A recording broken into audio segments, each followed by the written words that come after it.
Welcome to the Human Capital Innovations Podcast. We're your source for personal, professional, and organizational growth and development, where we share original research, explore industry trends, and interview executives and thought leaders from across the globe. We hope you join us often for practitioner-oriented content around all things related to leadership, HR, talent management, organizational development, and change management. Maximize your personal and organizational potential with Human Capital Innovations Podcast.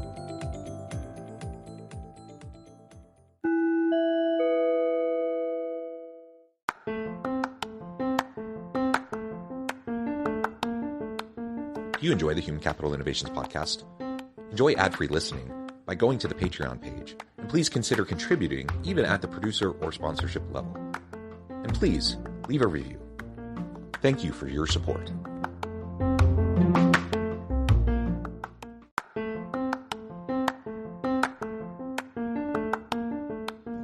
Welcome to the Human Capital Innovations Podcast. In this HCI Podcast episode, I talk with Tabetha Sheaver about helping entrepreneurial leadership teams get traction in their business.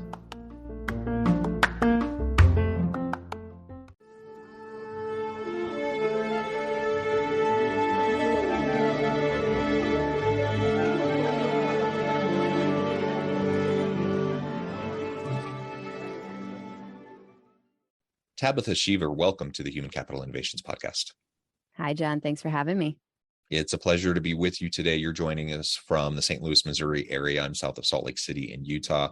And today we're going to be talking about helping entrepreneurial leadership teams get traction in their business. This is part of a broader entrepreneurial series that I've been doing as of late, talking with different experts around funding and startup teams and effective leadership of entrepreneurial endeavors, especially as you're going through those early stages and then scaling. And I think this will be a great conversation as we explore this topic together today. As we get started, I wanted to share Tabetha's bio with everybody. Tabetha Sheaver is COO and EOS implementer. Her first entrepreneurial venture left her frustrated and burnt out. She knew there had to be a better way and pursued a certification from PMI.org, which led to consulting entrepreneurial leadership teams on process and change management. Since then, Tabetha has helped more than 15 businesses in a variety of industries understand the importance of people, process, and data to drive from vision down to execution. And I could really go on and on, Tabetha, but I'm going to pause there, give you a chance now to share with the listeners anything else you would like them to know specifically about you and your background, and then we'll dive on into the broader conversation. Yeah, absolutely. So I think the biggest thing I want everyone to know is like anything that I share is generally from experience, not theory, because I have literally, I think in a very short amount of time, done every version of entrepreneurship that I can think of. I have a experience running a business for somebody else, being a CEO with a private equity backed company.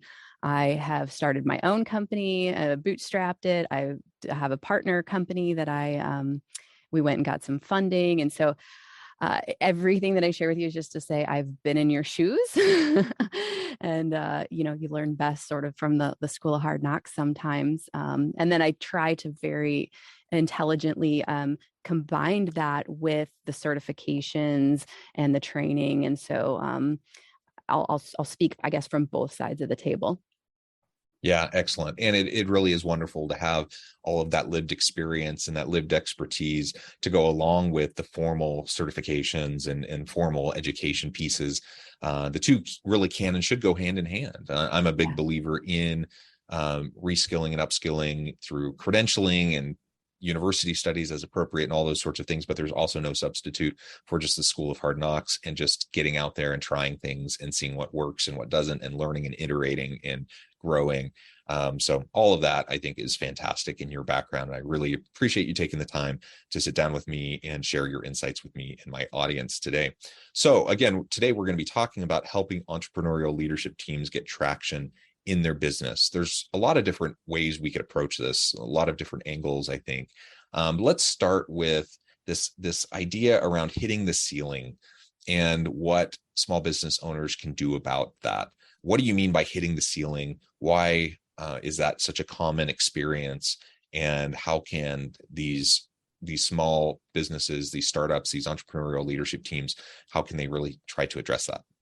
Yeah, absolutely. So I think we've probably all experienced hitting the ceiling. We just haven't had words to put to it. So I'm hoping we're creating some common terminology and language here. The sense of hitting the ceiling is just like you're butting up against a barrier. And so it happens organizationally, it can happen departmentally, or it can happen personally. And so when you start to feel that sense of, okay, what was working before is no longer working, means that there's some room for opportunity of growth. And you got to figure out, is it growth within yourself or within, the people that you're leading? And so that's really the concept of hitting the ceiling. Have you ever experienced that, John? Sure. And another way I think about it, and sometimes I use the description of like banging my head against the wall. Like you just get to a certain point where you've gone about as far as you can go doing it the way you've been doing it. And like you said, that can happen within a large corporation as you're trying to work, across functional areas and with different cross-functional teams, and you're butting up against policies or procedures that are hindering your ability. It certainly can happen in the entrepreneurial space as you're trying to bring value to the market and trying to iterate, with the product or service development and offerings that you have. Sometimes that frustration is just, I'm butting my head up against the wall because of policies or practices. Other times it's because you've run out the life cycle of whatever thing you were doing, whatever the initiative was, the program or the product, and now it's time to pivot and do something different. There's a lot of different reasons why we hit that ceiling or we butt up against the wall. But I've certainly experienced that, and that's very frustrating. And you do have a choice at that point. You either can get really discouraged and frustrated and throw your hands up in the air and say, well, this isn't working, I'm done. Or you can step back and really take a strategic look at things and try to figure out, okay, well, what relationships are really important right now to help me get past this stage? What new skills or competencies or capabilities do I need to develop in myself so I'm ready to move past this stage? Who are the key stakeholders I need to be connecting with to get past this stage? Whatever, right? There's a lot of different ways we can approach it. I've definitely experienced that. Yeah. And the most frustrating part is like, what was working before isn't working anymore, right? And so you're relying on your past history and you don't have that learned yet new experience. And so my journey really started with being that entrepreneur, hitting my head against the ceiling, not knowing where to go, not knowing where to turn. And I started listening to a lot of advice in a lot of places. And I didn't realize till quite a bit later that that advice wasn't the correct advice for me, given where I was. Right. And so you read all these books and you hear all these stuff on this podcast and you're like, oh yeah, I just need to be doing pay-per-click ads. Well, no, like what we were doing, that wasn't the right medium and so I think that's the first step of the journey, is really understanding where are you at in that journey, and like which pieces of your organization do you need to shore up. And so I went about it a kind of crazy path and went all over the place. And what I ultimately came down to is you got to get back to the basics and you really have to simplify. And so that's where I ended up finding EOS, which is the Entrepreneurial Operating System. And they just teach these 6 key components of your business that you need to be strengthening. But one of the pieces that we teach is that in order to break through that ceiling, you as a leader and your teams need to learn these 5 leadership abilities. And so you've got to get better at simplifying. That's the number one thing I would say, is if you feel like you're hitting against the ceiling, where is it that you've overcomplicated things? You have to get better at a leader as delegating. And so we all know that, letting go of the vine, delegating is probably, one of the hardest things as entrepreneurs, because we have the vision and we want to have that control. And we think we know the best way to do it, but there is healthy ways to delegate. And that's really what you're going to need to do in order to get past that barrier. You need to get really good at systematizing things, right? And so we all hear about processes. And then you need to make sure, of course, that that you have the right structure for your organization, because I think a lot of times the size that we are and the way we're structured works for that first phase or stage, right? And then as we start to scale and we start to grow, well, that means we have to change. And that means that the people are going to have to change, because the people who got you here aren't going to get you there. And so there's just these leadership abilities that I think that we just sometimes we try and make it overly complicated, and we've got to learn all this leadership stuff and culture stuff. And it's like, if we really just start just by sitting down and going, okay, do we have the right structure for our organization? Are we simplifying? Are we delegating? Are we really systematizing things as best we can? Can really help, entrepreneurs break through that. But I think it starts with understanding where you are and where you want to go.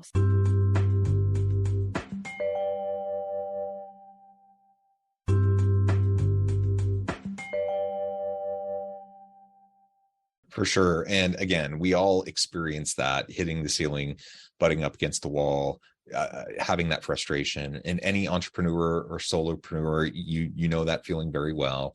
And it's one thing to kind of hit your stride and you feel like things are going really quite well for a time. And then you start to scale and grow. And guess what? The whole game has changed at that point. Well, I love Go ahead.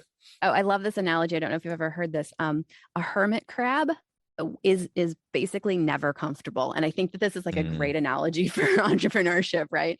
Like when you first start, you're like in this shell that's too big for you and you kind of feel like an imposter. And then you kind of get to a place where like, okay, I think I know what I'm doing. And then you start to feel too tight in your shell and you have to step out of that and you have to go find that next bigger shell. And that's like a really vulnerable place to be. Yeah. So I love that analogy as you think about, you're never really comfortable in entrepreneurship. That's right. And honestly, I mean, I'm a believer in lifelong learning and constantly pushing ourselves, getting out of our comfort zone and constantly upgrading your skills, your mindsets, all of that.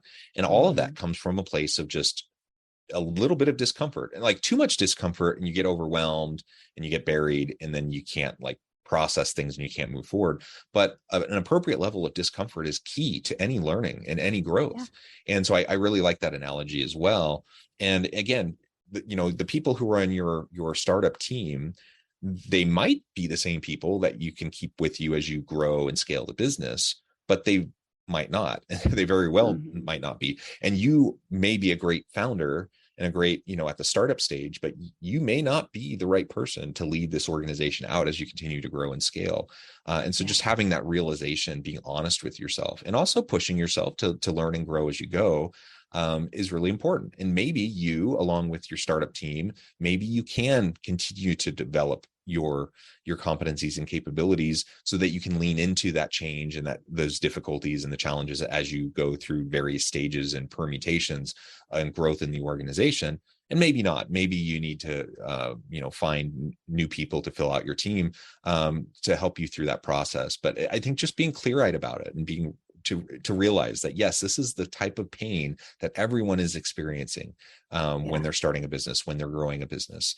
And it's okay to feel that. Like, you don't need to feel imposter syndrome or feel like you're doing something wrong because this pain exists or because you're having these challenges or difficulties. Pretty much everyone has to deal with that. So just lean into it and then be, realistic about what the needs are moving forward as you're transitioning from stage to stage.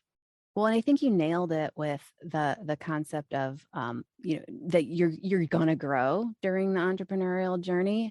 And so it's making sure that you're open to that and that you look at who do you really want to be as a person. And then to say, this is where I function best and where I operate best. And if you're a lifelong learner and grower and you love working out, like the pain analogy, right? Of it's working out. You gotta rip those muscle tissues apart and it's painful for a little bit, but then you grow back stronger. And so if you enjoy that and growing and strong, yeah, absolutely. You can push through that ceiling. You can learn new things. You can make new connections. You can develop yourself. But there's no shame also in just saying, there are other people out there that are wired to do this other piece, this next piece that our organization needs. And I think, in EOS, we talk a lot about right people, right seats. And so there's really two big components in my mind. Is that the first is about culturally, why does this organization exist and how are we going to function and operate, and being really clear on what those cultural values are. And then coming in and saying, and who are the right people for that seat? So I need sales help. That person, the seat, the function of the sales role is winning new business. And that is what you're accountable for in that role. Well, if you're not wired to do that, if you're like a visionary and you're constantly learning, you may be good, you may be a people person, you may have great connections, but at some point your organization is limited by your abilities.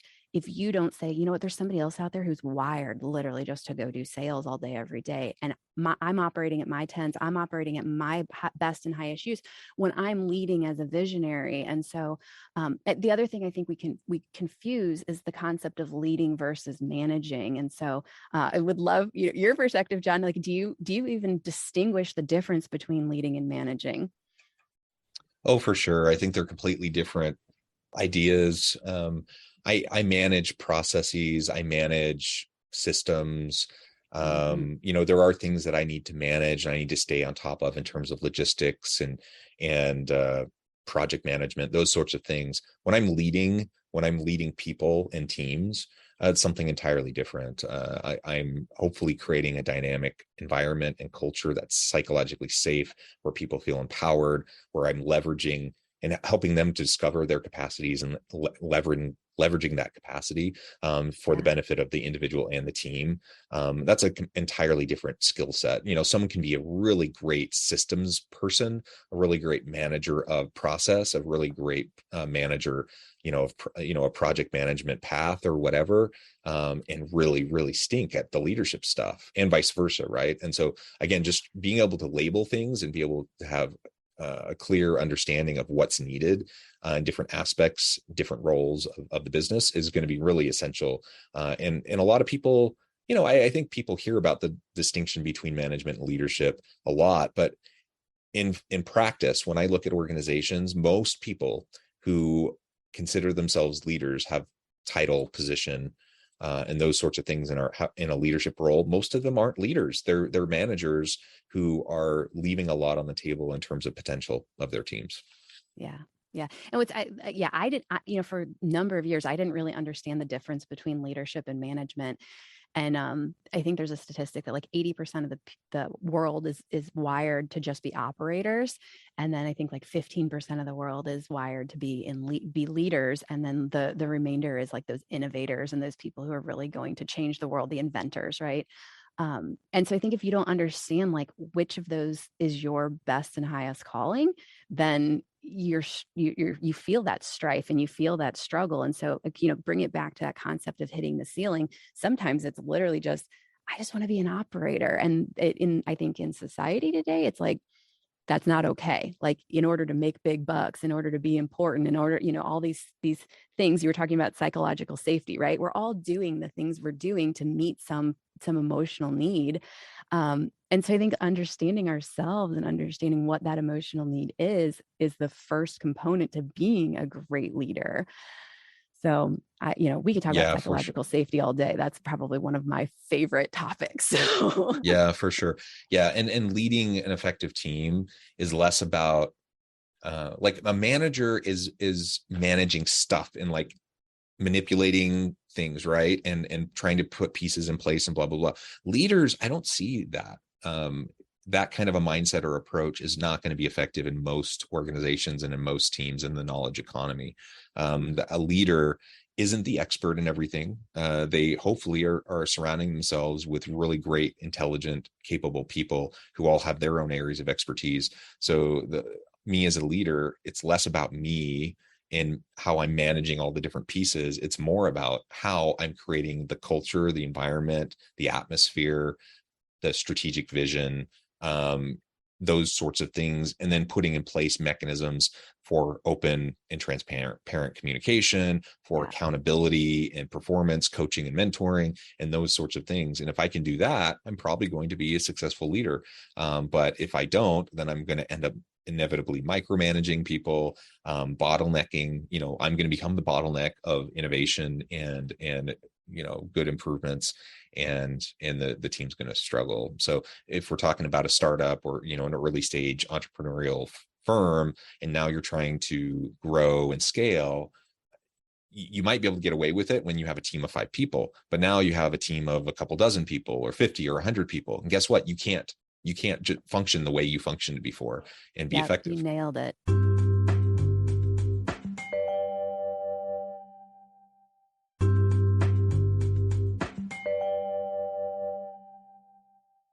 You nailed it. And that's literally, I'm a firm believer that is why EOS exists, because this problem is happening all over the world. And there's no like, it's like, well, what do you do about that? Right. Because it's like, oh yeah, that's great. You're right. I need to do that. But I'm a visionary. I'm not a systems guy, right? And so how do you put a process in place? How do you put a system in place to make sure you're doing those things and that you're not being a micromanager? And I think that's at the end of the day, that's why EOS exists. So the book is called Traction. It's by Gina Wickman. I don't know if you've read it, or I would highly recommend it to anybody who's listening.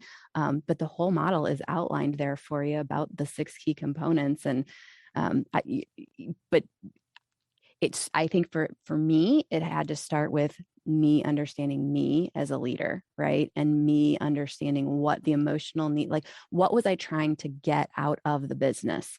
And we all say it's money, but it's not, right? There's something else, whether it's acknowledgement, approval, trust, relationship, connection. So I don't know, that's where now, like, I'm like, let's just start there. And yeah, it's psychology. Yeah, excellent.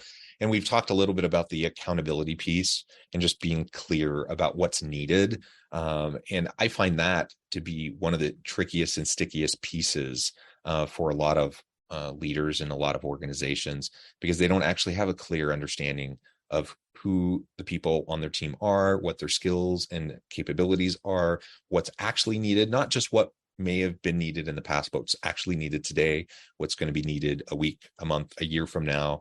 Like that's not a static thing. That's constantly evolving. And so holding people accountable to growth and change is really, really important. And frankly, most organizations, most leaders don't do that very well. And then the other piece then is, okay, now you're holding people accountable towards accomplishing things and implementing things and actually changing and growing as they're going.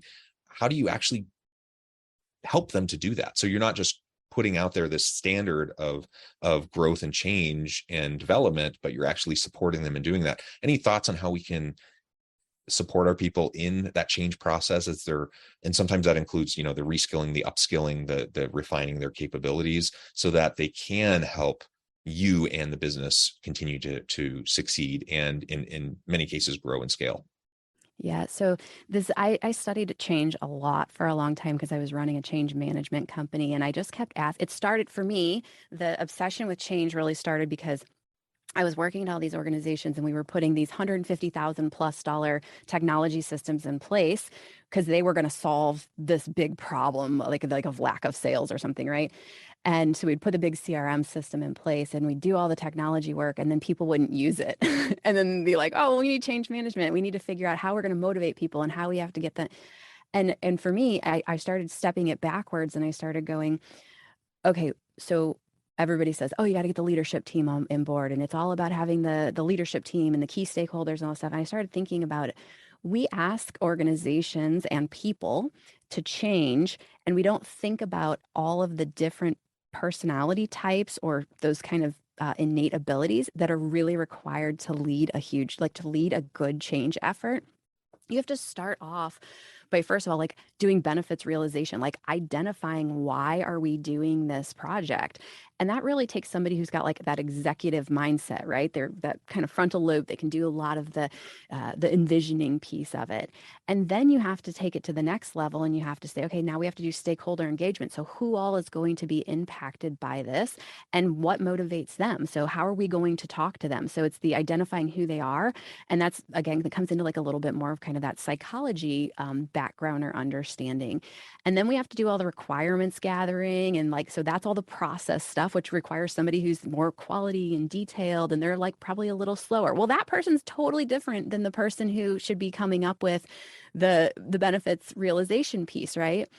And then when we get clear on this is what we're going to create or the change we're trying to drive, and here's the requirements and what we need to do, then we have to go do the work, right, and create it. And then we have to communicate. And so when we get into the communication piece, we're looking for people who are trainers. We're looking for people who can do graphic design and who can illustrate complex concepts very simply.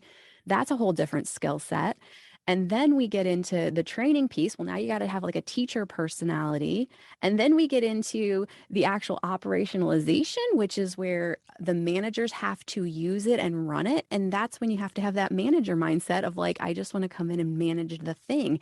And so if we stop and think about any change, obviously if it's a small change, you don't go through that big long process, right? But if it's a big change, you should have very formal steps in that process. And you need to be looking at who is on the team that's helping you lead the change and who has those different skill sets and capabilities so that you can plug them in, because you're going to get much better outcome when you've looked at it from all of those perspectives and you've included all of those people who have all of those great skill sets. And I think we all have some of those within ourselves, right? But again, it comes back to knowing yourself and going, I'm really good at the big vision casting. I'm not super great at the details.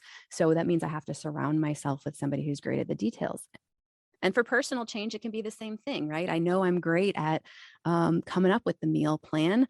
I'm not great at sticking to it. And so put some accountability partners in your life, get a coach, those sorts of things to help you manage the change. But be really clear with them, what piece are you good at and what piece do you need them to help you shore up? Yeah. Excellent.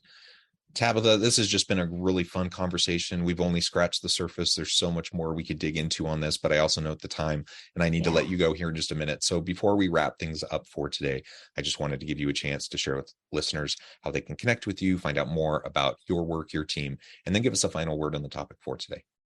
Yeah, for sure. So TabethaSheaver.com is my website. So TABETHASHEAVER. And you can go out there and check out everything I'm up to. And then, I guess my final word or my final topic would be, if you are trying to lead change, if you are trying to grow a business, if you are trying to break through that ceiling, go get the book Traction and read it. If you want to do the movie version of the book, I do a 90-minute overview version. Happy to offer that. There are 500 implementers in the United States. We're starting to go globally and internationally. So there are a ton of people out there that can help you. And everyone in our community is help first. And so get the help, learn that there are these components and there are people out there that want to help you on this journey, because we really want to see entrepreneurial leadership teams grow, because we really believe that that's how, communities and how the world's going to get changed. So take that action. Wonderful. Thank you again, Tabetha. It's been a pleasure. I encourage my audience to reach out, get connected, find out more about what Tabetha and her team can do for you. And as always, I hope everyone can stay healthy and safe, that you can find meaning and purpose at work each and every day. And I hope you all have a great week. Do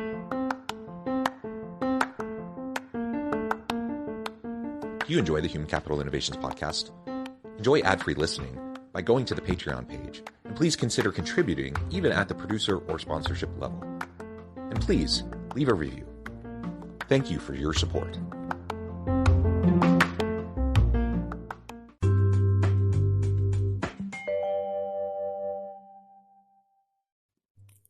Thanks again for joining us for this episode of the Human Capital Innovations podcast. I hope you stay healthy and safe and that you have a great week.